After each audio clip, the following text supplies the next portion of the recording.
البداية كانت مسيرة سلمية من منطقة دوران شبرا إلى مسبيرو، حيث اعتاد المسيحيون عقب كل حادثة الاعتصام والتظاهر هناك، مرددين هتافات بمعاقبة الجناه في أحداث العنف المختلفة وإقالة محافظ أسوان وتطبيق قانون دور العبادة الموحد. في أثناء المسيرة وقعت اشتباكات مع بعض الأهالي في المناطق المحيطة، إلى أن وصل المتظاهرون أمام مسبيرو، حيث قاموا بإحراق مدرعة تابعة للجيش ورشق أفراد الشرطة العسكرية بالحجارة، وكان الرد أعيرة نارية في الهواء لتفريق المتظاهرين.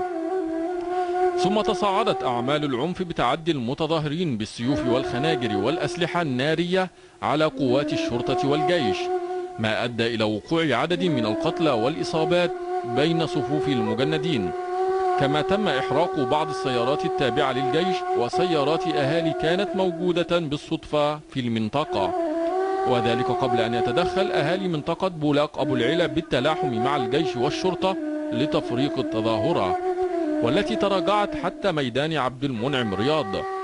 واستمرت عمليات الكر والفر بين الجانبين حتى وصلت تعزيزات من الشرطة والجيش تمكنت من فرض سيطرتها التامة على المنطقة وتمشيطها بالكامل وتطبيق حظر التجول بها.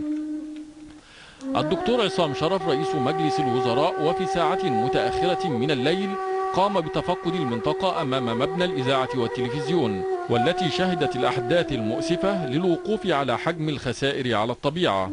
لكن يبقى السؤال، هو لمصلحة من يتم تفتيت مصر؟